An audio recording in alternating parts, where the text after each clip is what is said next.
You don't technically need this car. You say that out loud to yourself. You say, I have no space. You say, I'm just looking. Then you click. Then you zoom in on photo number 87 and whisper, oh no. Then you text a friend, the one who always enables you. You say to yourself, this is the last one, knowing it is not. You don't need this car. But maybe, just maybe, this car needs you. Bring a trailer. It's never just a car.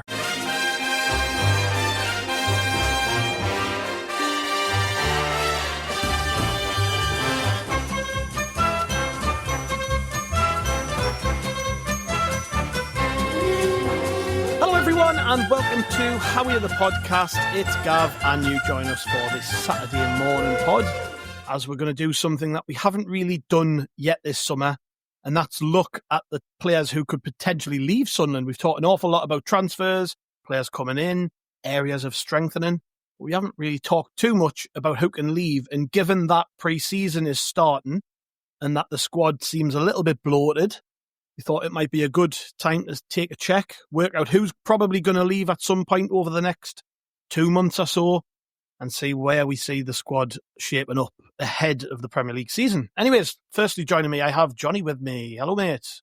Hello. Nice to be back talking about Sunderland again. Any excuse and I'm straight in there. That's it, mate. You're always here. And also with us, another man who doesn't need an excuse to talk about Sunderland. It's Bomber, Van Aanholt, as we've now named on the stream here. How are you doing, mate? Good morning. Hello, everybody. Well, I'm Jonny. I'm not even a person. No, now, you get your own special mention, Jonny. I think I've seen you more than I've seen my missus in recent times. So, you get your own special mention. Yeah, say that like it's a bad thing, mate. No, absolutely not, mate. People won't have heard the top 10 pod that's coming out tomorrow yet, as they listen to this, as this is the more the more dateable pod, so we're putting this one out first. But there was a bit of ding dong going back and forth over that top 10 list. People have to tune in for this one. It was a truly special one. I will leave it at that. I'm not talking anymore. But the fact that Bomber is still repping the Van Aanholt name in his tag today makes me think that he's still very passionate about that particular podcast. Anyways, we are going to go through Sunderland squad and try and work out who's going to leave. As I said to both of you off air, this is a big list. I've included a handful of under-21s players, but still, I've got 28 players down, and that's not including Chris Rigg, who's certain to have interest, Dennis Serkin, who's been linked with Tottenham, Dan Neil, who's been linked with moves away. So, we're not including those players in this list because I think we pretty much expect them to stay. There's no reason why they would leave. But the rest is a bit of a free-for-all, and you can imagine pre-season training and Bomber, when they all turn up, it's going to be a bit hectic with all those different players coming. I mean, not all of them, by the way, will have returned because of international duty and all the rest of it. But for the vast majority of players, they'll be back in the Academy of Light, and it'll be pretty busy. Yeah, it's going to be carnage, isn't it? And you imagine the changing room for that first day back on Friday. They're going to have to get changed in shifts and go out. But yeah, there's going to be a fair few faces there, isn't there? It makes you wonder what that first thing is going to be, other than having everybody run around the pitches for an hour and a half. Well, we did learn on a podcast I did with James Copley the other day that they've actually created another pitch at the Academy of Light.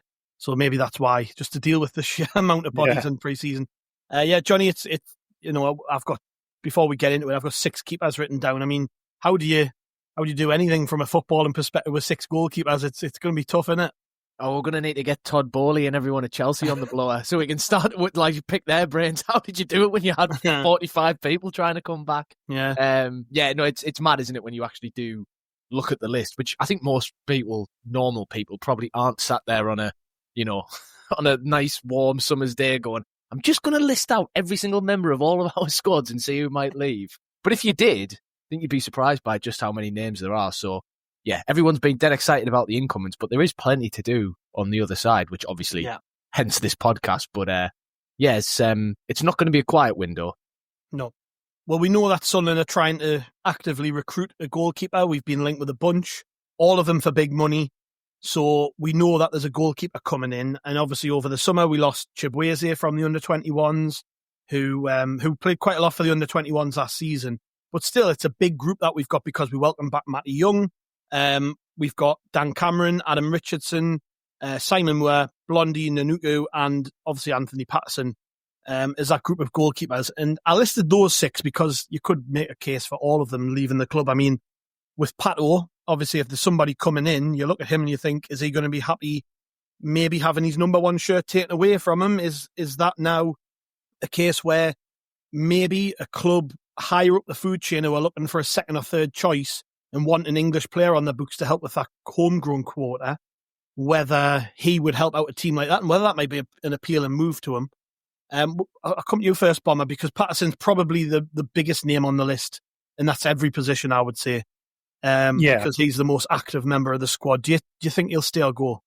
I hope and I think he'll stay. I think you're right that it's quite clear that we're trying to bring in a keeper, and the amount of money that we're talking about when we were talking about what keeper we're going to bring in and for how much is quite clear that we're going to bring in a number 1. We're not going to spend £25 million or euros on somebody to sit behind Anthony Patterson. It's certainly going to be somebody who's going to come in ahead of him. And then, like you said, it's whether Anthony Patterson can accept that or can rise to the challenge and actually challenge for that number 1 spot. My gut feeling is that he won't go anywhere. The reason for that is, like you said, the people who are going to be sniffing around him and for all intents and purposes could afford to take him off our hands are only going to be looking to take him as a backup to fill, like you say, homegrown quotas, etc. So I guess the question is, why would Anthony Patterson leave being a number 2 here to go and be a number 3 somewhere else at another Premier League team potentially? And it's only for that reason that I think that he'll stay.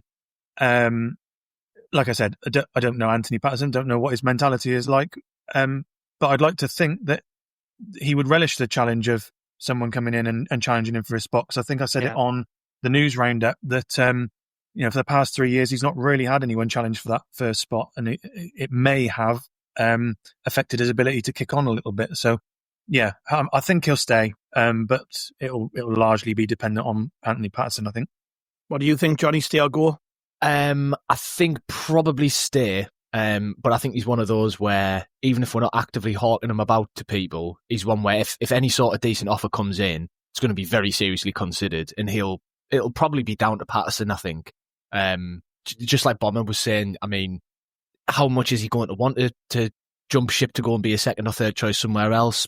Probably not loads, but if, a team who's going to be in a similar-ish area in the table to us comes in and says, actually, Sunderland will pay you 10 million or 15 million, and Anthony, you're going to be number 1, I think you find that very, very difficult to turn down. So yeah, it'll be dependent on the offers. Yeah, the rest of the goalkeepers then, Blondie and Nanuku, I probably say he'll stay. I think he's probably quite happy being a 4th choice goalkeeper. That was made very clear last season, wasn't it? That he never got anywhere near the first team, played a handful of 21s games, was just there to really make up the numbers in training and stuff.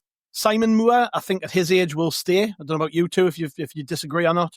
Can't see him looking to leave. If you look at his career trajectory, sort of the recent years, he's just been a number 2.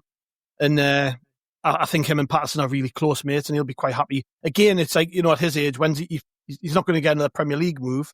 So even just being around a Premier League team will be appealing to the likes of Blondie and Simon Moore, I think. And he'll probably get chances in like the League Cup and things like that as well. So, it makes sense for him to stay. At 35 years old, he's not getting a move anywhere bigger. So, it was quite clear even in the Championship, he was happy to play second fiddle to Pato. So, I don't see him going anywhere. And that makes an interesting, or raises an interesting question for our under-21s goalkeepers, because Dan Cameron's someone who's very highly rated. Probably needs a loan, I would say. Yeah. I've watched him quite a bit last season, and I think he's genuinely outstanding. A very, very good goalkeeper. But, for him to make any step in his career, he probably has to leave, doesn't he, and go on loan. What we're thinking, maybe a National League, League 2 loan move. I think he's very capable of that. Yeah, I mean, I think you'd struggle to see him getting any higher than League 2 just purely off the fact that he's not really got anything under his belt yet in terms of proper football. I mean, even you look at like when we were loaning out the likes of Pickford and Henderson and stuff right at the very start of their careers, even though they went on to be amazing footballers, you start at the lowest levels, don't you? And I think that'll be the same for Cameron. Yeah. Matty Young is another interesting one, because he's obviously England under-19s goalkeeper, had a very, very good loan spell in League Two with Salford, which I think sets him up for another good loan again. I think the best thing for him, you mentioned Pickford there, that's very much the blueprint of how you should handle a goalkeeper, you know. Mm-hmm. And for me, now we're a Premier League team, you think about other goalkeepers in his age group, they will be getting good League One moves or low-end Championship moves. And I wouldn't be shocked to see Matty Young end up at a team towards either the bottom end of the Championship, like a smaller club in the Championship, who might be battling against relegation, or a team who are hoping to finish in the top 6 in League One. But do we say that realistically? You know, is that something you can see happening, Bomber? Do you think he's good enough to get a Championship loan? I think he's got the ability, but it's whether teams would take a gamble ultimately. Well, I mean, he's England under 19s, so you know that in itself, just that tagline is going to make him instantly more appealing to certain Championship clubs. I think my preference would probably for him to be somewhere in League One that is going to be challenging for a title. You know, just to instill that kind of winning mentality and that positivity around the dressing room, because you know it can have a mental effect on a young player's psyche if they're number one goalkeeper at a team that's at the bottom of the league in the Championship, that's getting pasted every week, and you looking at where wins are going to come from and everything else. I guess you balance that with the fact that he's in a bottom 5-6 Championship club. He's going to be busy, so he's going to have a lot of practice. But I think in terms of development and in terms of his mentality, it's going to need to be, you know, a Luton or a Charlton, or you know, someone like that potentially. I'm sure on the last news update that I was part of, someone said that Luton had lost their keeper, so there may be some legs in that. But certainly someone who will have expectations of getting in the top 3 or 4 of League One. I don't know about you, Jonny, but my preference would be a short-term loan till December. Then when we get into January, sort of assess again. So if he goes to a league, I agree with Bomber. I think a League One team initially, see how he does in January. You know, if he's had a good first half of the season, if he's had a brilliant first half of the season, there's going to be Championship clubs who are after goalkeepers in January. And I think that's probably the best approach. I wouldn't be sending them somewhere for a full year. I would say wait till Christmas, see how you do. If you're happy where you are and you're just doing pretty well and it's all good, you know, extend the deal. If it's not working out so well, you know, there was a period when he was at Salford where they weren't playing him. Yeah. And we looked like we were going to pull out, and then they all of a sudden started playing him again. If you're in a situation like that, then it gives you the chance to reassess. I just think it's a bit of a risk if we send him somewhere for a full season, unless it's a really, really good club with it, which just seems a perfect fit. Like someone you maybe aren't, that doesn't immediately spring to mind in the Championship, that might be challenging even for a top 6 Championship finish. Imagine that, but I can't imagine that kind of offer coming along. Well, that offer's not going to come in the summer, is it? Regardless, whether it materialises at any point, it's not going to be yet. I think in a weird way, we almost want to replicate what happened with Pickford's last season out on loan into first appearances under Big Sam, where I think he was on loan at Preston, wasn't he, for that first half of that season. And didn't he like break a clean sheet record or something while he was there as well? Something like that, yeah. Yeah, he was tearing it up. And then we recalled him and brought him into the squad, and he started, you know, getting drip fed some Premier League appearances. We effectively, I think, want to recreate that. So I totally agree with what you said, Gav. I think I've got nothing against the League One loan short term for the first half of the season. I think that's pretty sensible for where he's at. But in the grand scheme of things, I think Matty Young, to get to the level we all think he can get to, needs to start playing football at a higher level than that as soon as possible. Mm-hmm. And a 6 month type thing is probably the easiest way to get that to happen. Yeah. The only other goalkeeper who we haven't talked about yet is Adam Richardson, but apparently he has been allowed to join Hartlepool United on trial, so he's going, isn't he? And a very talented player, somebody who's, you know, I remember when he was given his pro deal, they gave him quite a long deal because Man United wanted to sign him, so he was somebody who the club had high hopes for, but I think he's just become a bit of a victim of younger players coming through who are a little bit better than him. So he's most likely to leave, and if he goes to Hartlepool, good luck to him, that's a good move. Simon Grayson as manager, that should be fun in the National League. It's a good start of life, though, and he doesn't have to move too far. I presume he's from the area, so that one won't be a bad move for him. Anyways, let's move on to fullbacks then. First and foremost, Niall Huggins. Now, this is interesting because I was at a talking last week with Nick Barnes and Phil Smith, and Nick gave the impression that he thinks the club are really high on Niall Huggins to the point where they want to keep him about and see if he can do it. And that's interesting because he's had some bad injuries. But if you remember before his injury, Niall Huggins was one of the best players in the team. He was in a real good run of form, had really established himself as a starting fullback, and then got a really bad injury, and we haven't seen him since. I can't see anybody taking a gamble on Niall Huggins, given his injury issues. I can't see anybody wanting to loan him or even take him full time. I think what this might be a case of is he sticks around the club, maybe does pre-season, see how he does. He might even play some under-21s football, and then maybe in January, if it all works out, he might get himself a move somewhere. I think a lot of clubs are going to be looking at him and thinking, well, he's got ability, but can he stay fit? Yeah. So it's a tough one with Niall Huggins, Johnny, isn't it? He's clearly a good player, but I'm a bit in limbo of what to do with him. I actually don't think there'll be any offers for him, if I'm honest. I think teams will be scared to take a risk on him. Yeah, certainly on a permanent deal as well. I mean, let's say he gets himself fit at some point. I could see a world where somebody comes in for him on loan because he's proven that he's got, at the very least, the ability to handle himself in the Championship. Might be after pre-season, that might it. If he plays in, say, 4 or 5 pre-season games and shows he's fit, he'd have to make a good few appearances. It wouldn't be enough to just play a couple of 90 minutes. He'd need to be racking up sort of 4 or 5 plus pre-season appearances. But there's definitely a player in there. I'm not as high on him as some other people probably are. I think he's talented, but I think he, for me, falls in that bracket of, if we hadn't gone up, I could definitely see him ending up involved with the first team throughout the season. I think you could potentially play a decent-sized part, but you just can't trust him, I think, in the first season back in the Premier League to chuck him in. So, yeah, if he proves his fitness in pre-season, maybe a loan deal. But then I think you're right. It'll be more towards January that we see concrete stuff happening with Huggins either way. It'll start to become obvious whether the club see him as really being a part of the squad or if he's going to be, moving elsewhere. But I think keep him around certainly for pre-season to have a look at him though, because I think he's done enough to deserve a chance. I just think that he's not going to be making 40 appearances this season, is he?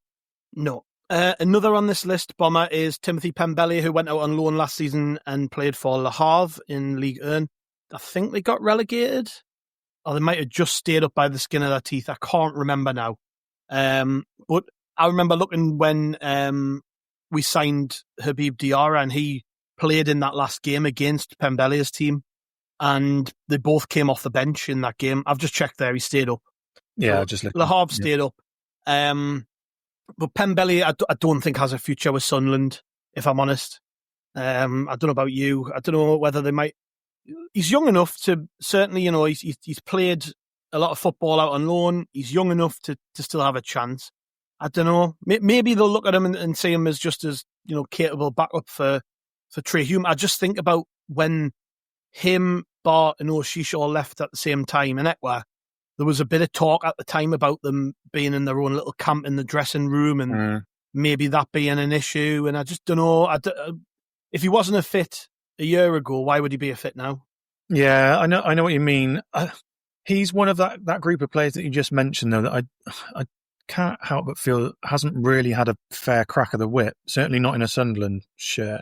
And I don't know whether I'm misinterpreting that or not, but he hasn't played much for Sunderland. He's come from PSG and having come through PSG's youth team, etc. So he's clearly a decent player, and I've not seen enough of him in a Sunderland shirt. If we were making that signing this summer, we would. If you look at it on paper, you'd probably be quite happy with it, wouldn't you? Yeah, exactly. That's what I mean. Let's say he came through a PSG, had that loan at Bordeaux, had a loan with Le Havre last season, and was available for transfer, and we were looking at him, 22-year-old right back. We were going, no, we wouldn't mind him. So I know, on paper he looks maybe a better player than he's shown us. Yeah, possibly. And, we don't see him day in, day out on the training pitch. And, we'll have had people watching him and his performances for Le Havre, etc. I think he was one that might certainly stay for pre-season, and he'll be one that we'll keep an eye on. And maybe, on deadline day, if it turns out, if we bring in other targets that push him further down the pecking order, and it's quite clear that he's not going to get a chance, then we'll probably ship him out on loan on deadline day, if anything. But part of me wants to see him have a chance, because they say on paper he's worked his way at PSG youth, under 17s, under 19s, PSG. Bordeaux looks like paid €4 million just to have him on loan for a season. So there's I'd like to see him stay. Didn't they go into financial ruin? Well, they did, yeah. But it's a funny one. Like, are we talking about players that we think will leave, or are we talking about players whether we want to see them leave or not? And I mean, the answer is I'm not really sure, regardless. But I think he'll be here until possibly the last day of the window, and it might be a late move if he's not kind of making waves during pre-season. Let's just talk about the last clutch of fullbacks. I've included some of these players as fullbacks, but you can make a case for them being central defenders too. We're about to move on to that in a second anyway, so it makes some odds. Leo Hjelde, I don't think's going anywhere, Johnny. I think, particularly given he's injured. Yeah. By all accounts, he's had surgery over the summer. So yeah, chief vibesman, so keep him around for that alone. The lads love him, so I can see him hanging around till January, then maybe getting a loan somewhere in January, maybe to the Championship to get games. Yeah, and I think he's actually not a terrible option to have about the place, even though we've gone up a level. Got a good record of coming on and shoring us up. Well, yeah, he never concedes, but also like he's so defensively minded. Even when he played left back in the Championship, he wasn't bombing forward, was he?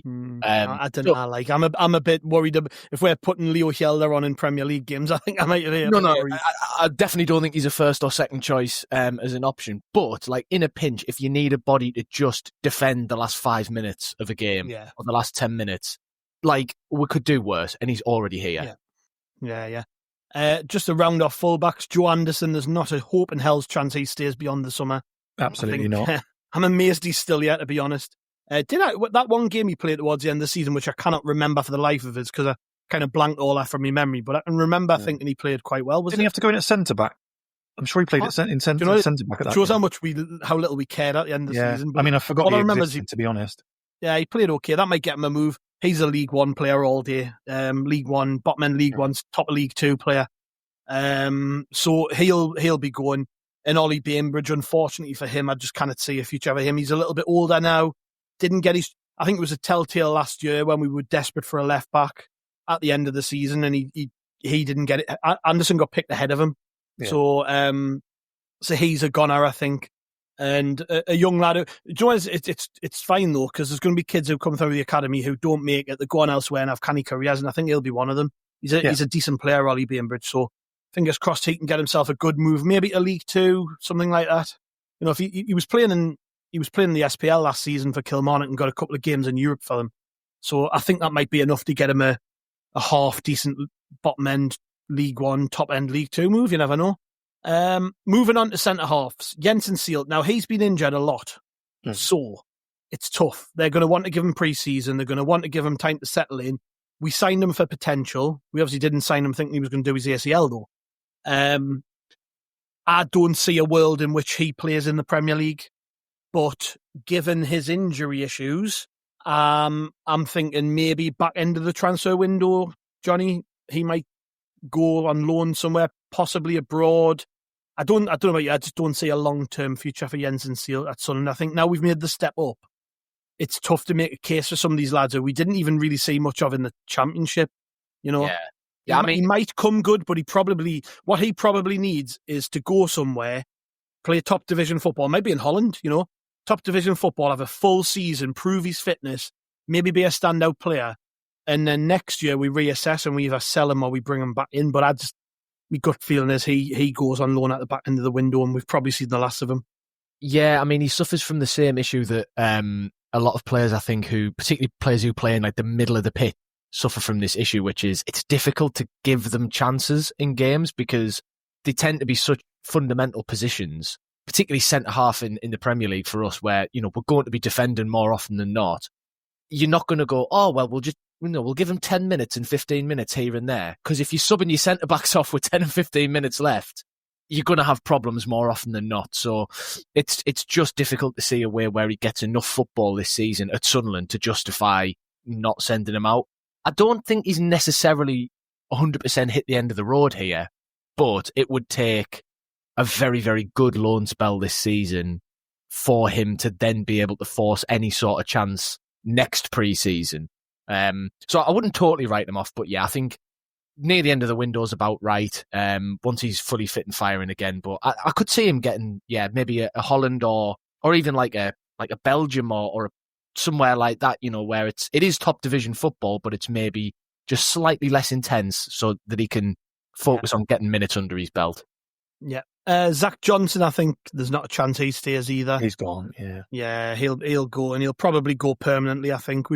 That's the sort of player where I think you just let him go, maybe stick a sell-on clause in the deal and say, well, you can have him for now, but if he does well and you sell him on, we want a cut of it.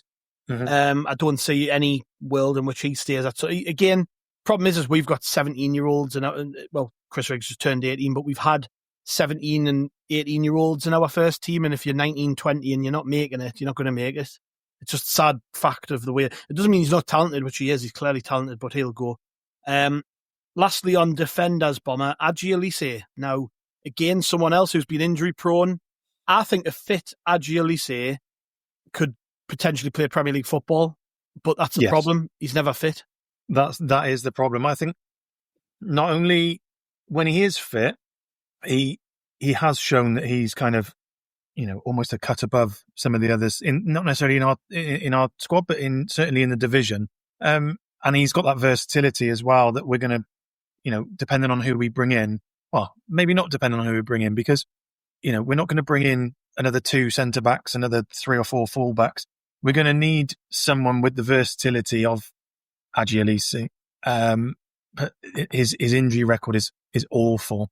And, he's not really at the age now. I think he's 24, 25, 24, where we're talking about potential anymore.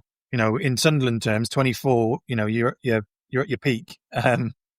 So I think a lot will depend on what we bring in, who we bring in, and in what positions. But until we bring those in, I can't see him going anywhere, because he still is a very good player. I think he's a Premier League player. He's a bottom-end Premier League defender, I think. And like I said, we're going to need that versatility, because rather than buying 2 or 3 players, you can keep an Alese in and have him cover in at left back, right backs, or centre back. So I'd like to see him stay, but I'd like to see him stay fit also. I think if we get to the end of August and we've signed another 3 defenders and he's pushed down the order, Johnny, I think he's probably going to want to move, doesn't he? Just to try and, I feel sorry for Alese, because like I say, I actually think there's a parallel universe where he's our best defender. Like, if he'd have stayed fit, he was that good. Like, even at the start of last season, you watch it, it's so frustrating, just all the problems he's had, because he's got to be one of the most talented players we've had in recent years that hasn't played very much. Well, he's so talented that I actually think there's 2 parallel universes. There's one where he doesn't get injured in 22-23. Serkin never gets back in the team, and he's currently our starting left back. And there's a parallel universe where at the start of the season just gone, he doesn't get injured, and he's currently our starting centre back. So he's got all the talent in the world, and he could easily have nailed down 2 different positions in our back 4. But yeah, like you say, it's just, was it Stoke in the FA Cup the season just gone where he picked up the latest injury? And I just remember, and because that was such a shit game as well. And I remember, sat watching it thinking, oh, God, just, let's just get through this. Don't care if we lose. Let's just have no injuries. You see Alese go down, and you're just for God's sake, not again. And you're gutted for him, but you're also it's getting a bit ridiculous. So I'd say, totally agree on his talent, but for me, this season has to be the last chance saloon. If he doesn't get through this season without a major injury, then unfortunately it's time to go. We will move into the central midfield. Big one for me out of this list is Hjelde Triantis, who went out on loan to Hibs last season. Has really established. I mean, we're talking about him as a centre mid. He's never been a centre mid for Sunderland, but he is now a centre mid. We sent him to Hibs on the proviso they would play him there. He's played as a number 8 for a full season. Absolutely loved by their fans. They're desperate to have him back. Earning rave reviews. The perfect loan move, I would say, Bomber, for somebody leaving Sunderland, having not really done very much. went out, he's proved himself to the point where, by all intents and purposes, the club apparently want to take a look at him in pre-season, and they're very serious about him. I mean, we're in a bit of there's an unknown here, because I think we need to see him in a Sunderland shirt in pre-season, playing a run of games to see what he can do. And I think that's what the club need to see before they make a decision on him. But what's your gut feeling on where he lands on whatever it is, September 2nd? Like, where will he be? Will he still be a Sunderland player? So my gut feeling is that he probably won't, just because of the amount of centre midfielders that we're bringing in and that we're linked with. My personal opinion is similar to yours. I want to see him get a chance because, you know, you could make the argument and counter argument for and against the Scottish League and the quality and how it would compare to even the Championship, let alone coming into the Premier League. But you know, to have somebody who isn't at Celtic or Rangers be spoken about in such high regard, not just by Hibs fans, by the way. You know, the whole of Scottish football was talking about his performances and commenting on how well he's done. The lad deserves a chance to try and be a Premier League footballer for what he's done. But I think he'll stick around for pre-season, and I think Hibs will be clamouring after him, and you know, trying to gather as much money as they can to throw at us for him.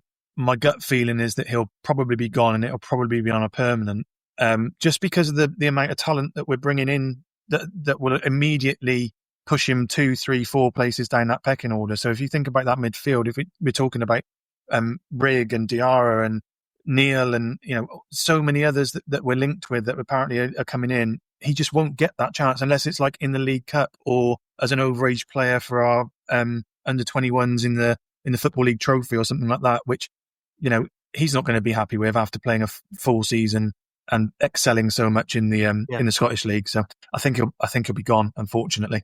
Yeah, that's my gut feeling too. But we've got the luxury of being able to hang on to him. I think even if you keep him till right the end, he's going to get a good loan.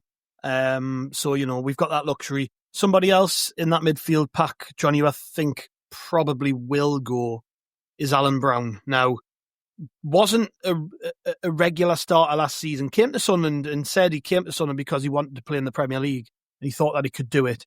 So that goal's been achieved. He is officially a Premier League footballer, but it's whether the club see any place for him in the squad. And given we've just signed Diarra, we've got Siddiqui coming in, who we're told are both number 8s, which is the position that Browne takes up. At his age, I don't see a world in which he's still here at the end of August. I think he might be one we keep about for a little while and maybe at the start of the season, but allow him to leave towards the back end when maybe some of those better Championship loan moves come up. And I can see him actually getting a really good Championship move. I think there are a lot of teams in that league who would like to have Alan Browne. And it's not necessarily a question of whether he's not got the quality to play in the Championship. I think he does have the quality to play in the Championship, but will he get a move to a decent Championship club? I don't know about you. I just don't see him being a Sunderland player after the transfer window ends. I think I could see him being a Sunderland player, but only in the sense that, a bit like you say, I don't know if anybody's going to come in on a permanent and want to pay money for him at the minute, just because obviously he's the wrong side of 30 and he's, you know, he didn't play the most amount of football for us last season. So, you know, there's probably slight question marks around whether he's at his kind of full fitness and sharpness. But I wouldn't mind if he's still here come the end of the transfer window. Like, I think he's going to be a good influence around the dressing room and a decent lad to have about the place in terms of, you know, the behind the scenes stuff. But yeah, from a footballing point of view, let's be honest, he hasn't got a future in a Premier League Sunderland team. I think that's fair to say. But yeah, I mean, like you say, if a top end Championship team comes in for a loan move for him at the end of this window, that wouldn't shock us, because I think he's, like you say, he's clearly good enough. It's just going to be about. It's basically, we're at the other end of where we normally would be as the Championship side, thinking, oh, we need to start waiting for the dominoes to fall, for the rest of the moves to start happening, and then, you know, the market goes crazy. Browne's probably going to be one of those where once some dominoes start falling and then Championship teams are clearer on who they're actually going to be signing, who they're not going to be signing and stuff, then all of a sudden it's, oh, well, we need a midfielder in. Oh, Alan Browne's rotting on Sunderland's bench. Let's give him a ring and get him in. Pierre Ekwah, Bomber. Interesting, when I had that conversation on the pod last week with Alex Barker, he chucked a little nugget in at the end, a little curveball, where he said that when I was asking for suggestions of signings, he said he hadn't actually realised that he was already a Sunderland player, but he would have suggested Pierre Ekwah as a potential signing for a Premier League team because he really liked watching him last season in the French top tier. That was interesting. Without realising that he was already ours. Yeah, well, he had realised this after he'd started doing research on him. But it's just interesting to me that he obviously had a good season last season, but does he have a future here? I can't see it. He's in a similar vein to, well, I guess a similar situation, to Triantis, in that we're signing so many high-profile, highly sought-after, highly rated centre midfielders that he would immediately come in 2 or 3 places below in the pecking order than when he left. So from his point of view, why would he come back to that? I like Pierre Ekwah. I think there's a player there. There's a very tidy player there who probably is better in terms of his strengths. I think he's probably better suited to Premier League football than he is Championship football, if I'm being perfectly honest. Again, similar to Triantis, I'd like to see him get a chance and see what he can do at this level. I don't think he will, unfortunately. I think there's a chance that there's a chance to make some relatively decent money off of him. He's still got a couple of years left on his contract, so he may go back out on loan. But yeah, it's a shame. It's a shame. Like I said, I am an Ekwah fan, but I'm more excited to see the players that we're linked with and the players that we've brought in already over trying to find out whether or not Pierre Ekwah is a Premier League level footballer. By all accounts, even though Saint Etienne have been relegated, they're keen to make that move permanent. And look, if that's if that's on the table, I think I would probably take the offer. I just think when you see us spending 20 odd million on 2 midfielders, we're looking at a level up from Pierre Ekwah. And he, for me, definitely had Premier League level talent, but application, no. Didn't have the ability off the ball, the work rate to really, I would say, I think in a slower league, you can see why you would stand out. And I know that between the lines, it looks like the club's already made their decision, doesn't it? Yeah. And you probably put him in the same bracket as Pembele, as somebody who just maybe his face just doesn't fit with this group. And a really likable person though, like one of my favourite characters we've had during that stint in the Championship, like a really likable player. On his day could be outstanding. I mean, I remember that performance against Southampton where he just ran the show, scored 2 goals. Really capable of that sort of performance. But when we're talking about stepping up into the Premier League, I'm not so sure. And I think come the end of the transfer window, I highly suspect he'll go. And look, if he's been impressing people in France, he'll get a move. He'll get a good move. It might not be to Saint Etienne, it might be to another French side, and that would be a good move for him, I think. Speaking of people who probably don't have a future here, Matty, not a hope in hell's chance. He's probably the worst player on this list. No, we like Matty though. It's no disrespect to him. When he first came to the club, he did a job and he did exactly what we were looking for. That bite and that kind of frenetic energy. But yeah, he's not a Championship player, let alone a Premier League player. I think he's one of them where you might just cut your losses and let him go for free. Had a bunch of moves in League One, so I'm sure there'll be plenty of teams in League One would take him. He got promoted with Oxford, and I think he was at Bolton last season, but didn't play a lot. Did he get promoted with Plymouth? It was Plymouth, wasn't it? Did he not get promoted? Did he not get promoted twice? Possibly. Yeah, you might be right. Keep him then. I know he's one of them players, isn't he? That people. I can always remember when we signed him and we got the Fleetwood fan on the podcast to talk about him, and he was like raving about him. And we were told at the time that Stuart Harvey saw Dan Neil and Matty as the best midfield pairing in the EFL. That's how highly they rated him. But again, another one who suffered with injuries, I think. Moving on a little bit, Milan Aleksic has been linked with a move back to Serbia, hasn't he? With Partizan Belgrade. I can see that one happening. Another one whose face, I just don't know if it fits. I don't know whether maybe because he's so young, he's one we should just loan out for a year and reassess in a year. We were under no pressure to get rid of him.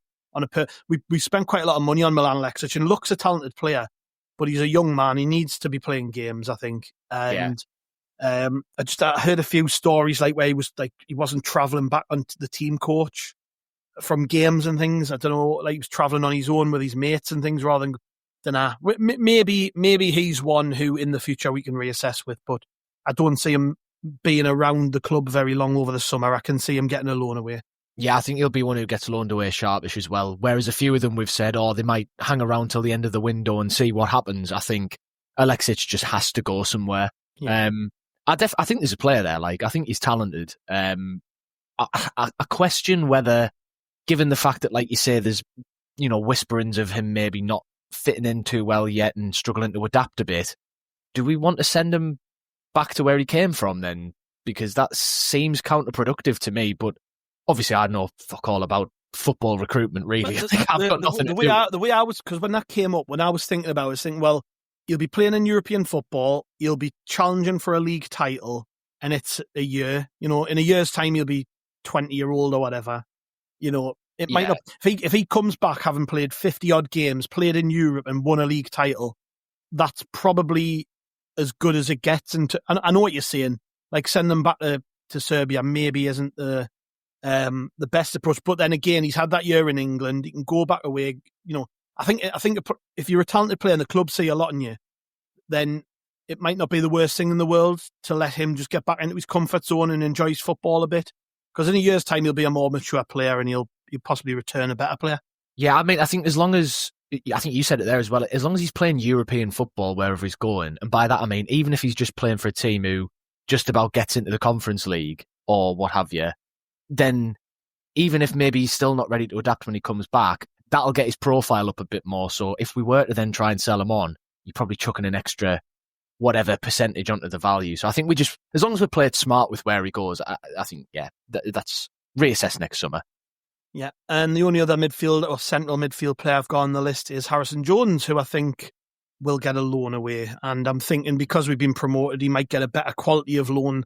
The club had a decision to make on him in January. He could have went to Gateshead. That was lined up, done. He could have went and played for Gateshead, and they were pushing for the playoffs in the National League. The club opted to keep him around. He hung around the squad. He was getting minutes off the bench towards the end of the season. He even started. Was it against Swansea in that little run towards the end of the season? And I think just based on that and the fact that he is part of a team that got promoted, he'll have a better quality of offer open to him, and hopefully he gets a good League One move. On to wide players, of which there are only 3 on this list because wide players such a broad broad sort of group for players. But I've got Abdullah Bar in there. Don't see. It's time to go. Yeah. It's time to learn Chinese, buddy. We need that AFC TV. Time to go. Yeah, done. Yeah. He's done for. Nice to see him working out with Pembele and Aouchiche in the little Instagram clip that was going around this week. Well, at least they're putting a bit of graft in before pre-season. But again, I mean, for me, wasn't a good enough Championship player. He's not going to be a good enough Premier League player, so he's over. I think if he ever works out how to get his brain to actually tell him what he's about to do with his feet before he does it, then he might make a decent career of it one day. But until he works that bit out, I think, he's going to struggle. Didn't pull up any trees on his loan stint. Was it Dunkirk? Yeah, I mean, he didn't pull up any twigs, did he? Never mind trees. I think it was unremarkable as it come. Adil Aouchiche spent time on loan at Portsmouth at the end of last season. Again, don't think he has a future at Sunderland. He'll be gone, I think, pretty sharp, actually. I think he'll get himself a move back to France. I'm quite disappointed in that one because he's one I had high hopes for. And I think our promotion has kind of sealed his fate, because I think if we were still playing Championship football next season, he'd be back in the team, and I think he'd be quite integral because, for all intents and purposes, he was very well thought of at Portsmouth during his spell out there.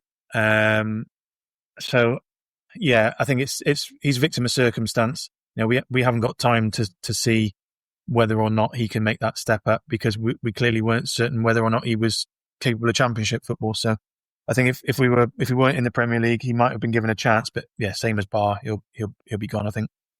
Yeah. Jan Poveda, Johnny, he's obviously, Poveda, Johnny, he's obviously, fucking hell, give him a massive contract, big wages, and has been a complete disaster.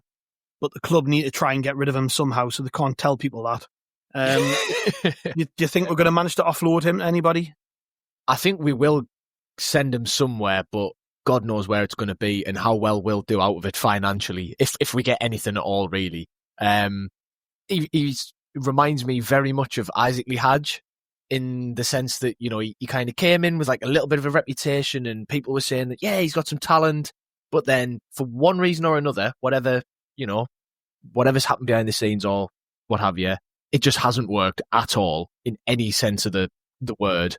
So he's got to go. And with Lihaj, they managed to sort of fudge it and wangle it and sell him to Qatar and get some money in. So if they can work the same kind of magic with Poveda, then, we might be laughing, but could be one of those where we've got to just, not necessarily like just end his contract or whatever, but I think we've got to cut our losses and get him out the door because he's got no future here. Yeah, fingers crossed we can get rid of him, and I think he will be gone. I just think the club have got to be clever with how they do that. I was going to say, I can't see where or to who he's going to go or on what basis because of his wages and everything else.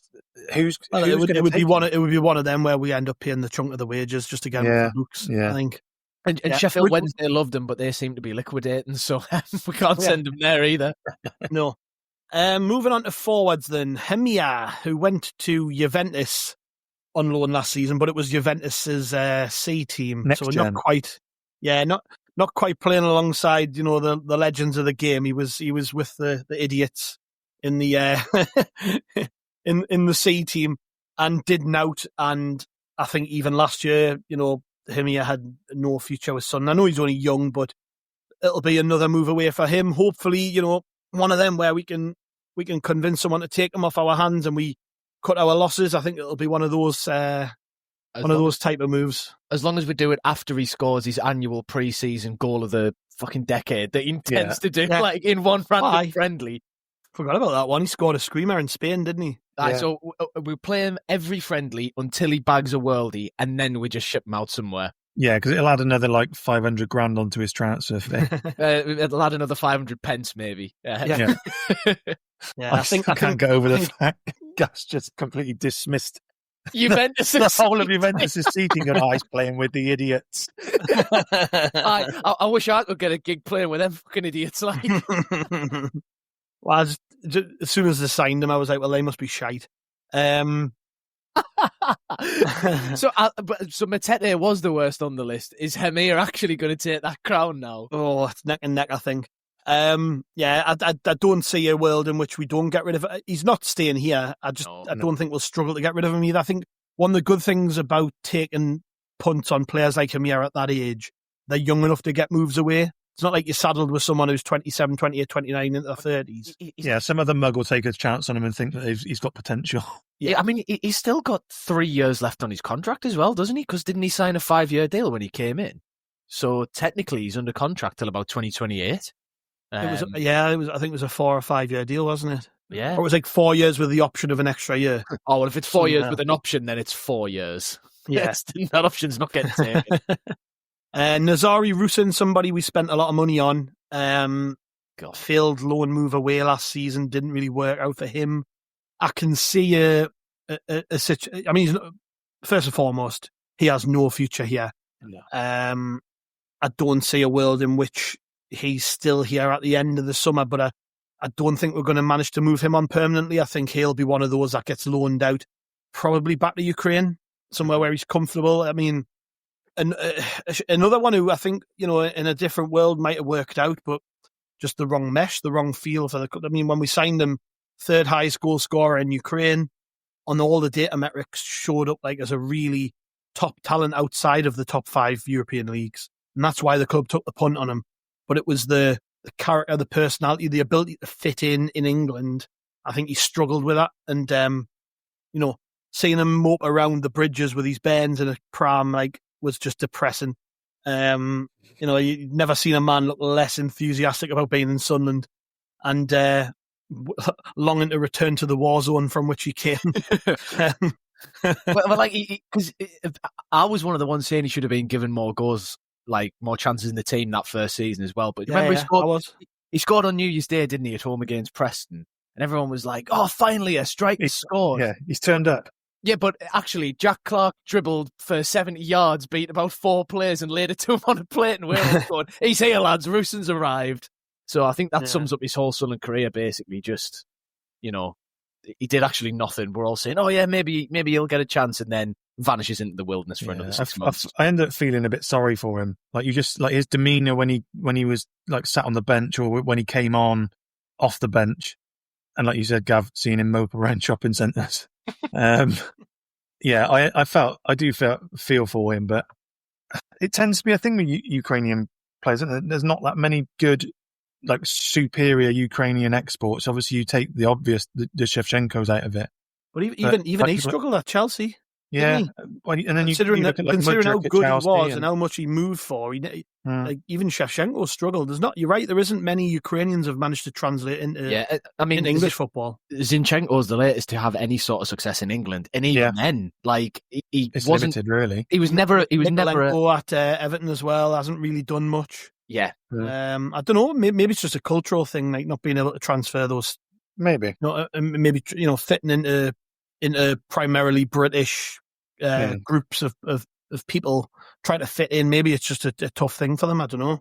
Yeah, but he can go, but he'll go with our best wishes, because he gave 110% in the chances that he did have. He did at least graft when he was on the pitch. So yeah. I mean, he'll still carve out a half decent career for himself across some European league. I think he's not going to just fade into total obscurity. But I'd just see him going back to Ukraine and maybe doing okay there. I think when you look, he went to Croatia on loan and he struggled. It's, it's tough to see where he goes from here. Just to round off then, we've got a bunch of younger strikers to quickly chat about. Ahmed Abdullahi, someone we've never seen really, other than a handful of under-21s appearances in the back end of last season where he actually looked really good. And you can see the potential. Given his injuries, what we're thinking, a loan or keep him in the 21s? I think he probably needs some first team football. I think, but then again, you're back to that question of how long do you want to give it until we're confident that he's fully fit, firing, and like ready to take on a prolonged spell of senior football again? Because it was a long time he ended up injured for when he first came. Did he have like a recurrence or a bit of a breakdown or something at some point? Yeah, it was something like that, wasn't it? He was sort of nearly back, and then he was out for another month or two again. So it could be one of those where we have to reassess in January. Maybe we give him the first half of the year in the 21s and then look to ship him out somewhere. But he's certainly got a future at the club. He's not going to be getting shipped out for a couple of £1 million and thanks for your service. I think if this was a Brighton or a Brentford or a whichever Premier League team it is, and they had a lad like this on the books they paid a couple of $1 million for, what would they be doing? They'd be loaning them out. You'd be probably abroad, give them a foreign loan somewhere to get them playing games. So that's my suspicion. You'll probably do the pre-season. The season starts early in August, so by that point, you'll have your squad established, and then you mentioned about dominoes falling, Johnny. He'll be one of them where there probably are teams interested in him, and they're just going to have to wait to get that chance. And as well, possibly a slight amount of that from our side as well, because we're, it's widely linked to multiple strikers. It looks obvious that we're going to bring at least one striker in. So then we might be thinking, Abdullahi can go and get a loan, but we don't necessarily want him to actually get out the door until we do have that extra body in. And then at that point, there'll be minimum 3 people directly ahead of him in the pecking order, so he's got to go. Yeah. Last two, Trey Ogunsuyi. Now, he had a brilliant season for our under 21s and 18s last season. Someone who's really caught the eye. Not going to get first team opportunities, but will you keep him in the 21s? Well, the thing is with that is that we've got Finn Garagousian, probably got that name wrong, but you know who I'm talking about, coming through, and he's a couple of years younger and got his chance at the end of the season when Ogunsuyi was injured. I'm thinking the club are going to loan him out, and I think that's probably what he needs. I think, he's talented, physically capable. There's no reason why you couldn't send him to League Two, give him half a season, see how he does. Yeah, absolutely. I mean, he's looking at his he's not even 19 until Boxing Day. So, he's 18 and a half. He's probably proven that he's beyond age group football now, but certainly not anywhere near being near our first team. I would say that even if we were in the Championship. So we need to see how he progresses in a first team environment, but unfortunately that's one that we can't offer to him. So I think a loan makes sense. And I think it's one of those, we were talking about Matty Young earlier about giving him 6 months there, here and 6 months there. I think it's someone that you probably do the same with him and just say, look, go and spend 6 months in the mid reaches of League One or League Two, and if it goes well, then maybe we'll recall you and loan you straight back out, but to someone else to further challenge you to see where your ceiling might be. Well, we can afford to be quite choosy with him, can't we? Because if he doesn't go out on loan, then he's probably outgrown 21s football, but he is still only 18, so it's not the end of the world for him to be playing at that level.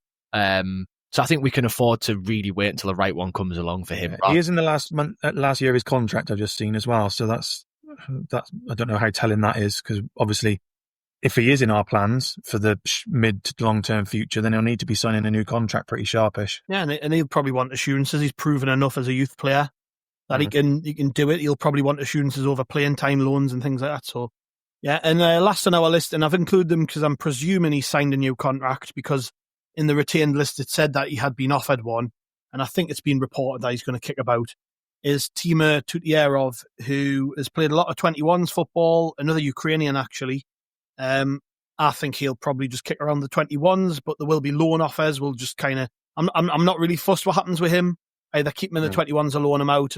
He's nowhere near first team, so he's somebody who I think the club can be pretty relaxed with. And if he's signing a new deal, he's probably going to want a loan. If I was advising him, I'd be saying sign a new contract, but tell Sunderland you want to be playing football somewhere. So if it doesn't work out this year, at least you've played a year in League Two or a league abroad. I guess the only thing is about loaning these players out is that obviously we still have to field an under-21 side, and we still have to field an under-21 side in the Football League Trophy, which we obviously haven't had to do, or under-23s, is it?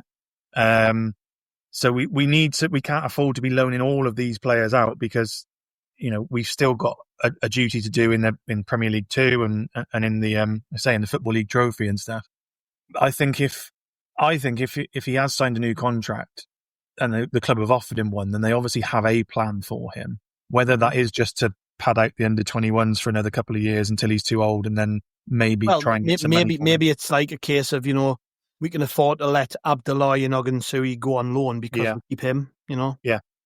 I mean, plus there's going to be like bench spots in your early round FA Cup games, your early round League Cup games. Now, that might only be a total of sort of 3, 4, maximum kind of 5 games where you can afford to just chuck the real young'uns in. But, there will be slots there available for them to play a part. So you don't want all of your top prospects out at the same time. But it's a nice position to be in, isn't it?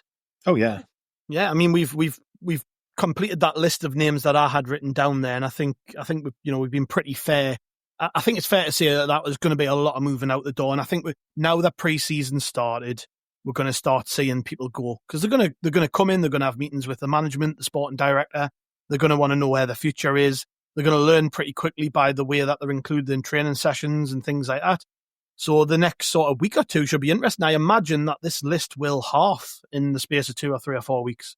So let's see. I mean, people listening, if you disagree with anything we said or agree with anything that we've said, let us know on social media. You can comment on Spotify as well. So you can leave us a comment there. We will read every single one of them, just to let us know what you think of what we've had to say about each of these players. Just leaves me to say thank you very much, Jonny, for joining us. It's been great. Yeah, thank you very much. Pleasure as always. Yes, and thank you very much, Bomber. Always a pleasure, mate. Thank you. Yeah, thank you, mate. Enjoyed it once again. No problem. And listeners, make sure you keep up to date with Howie the podcast every single day. We've got another episode coming tomorrow. The 3 of us are all on there with Chris, picking our top 10 Sunderland fullbacks, which was a debate, as I've actually outlined at the top of this show. Probably the most controversial one that we've done yet. And then on Monday, Chris is back with Kelvin and Andrew to do on This Week, which will be looking back at Sunderland history. There's loads to catch up on. I mean, every single day we've had a new podcast. Any news that drops, we will chuck those little nuggets in there and react as quickly as we can to any important Sunderland news. So make sure you keep an eye out for them. Basically, if Sunderland do something notable within an hour or two, we'll probably have a podcast out. So yeah, make sure you get subscribed if you're not already subscribed to How We're the Podcast. We'll be back with another episode tomorrow. We'll see you then.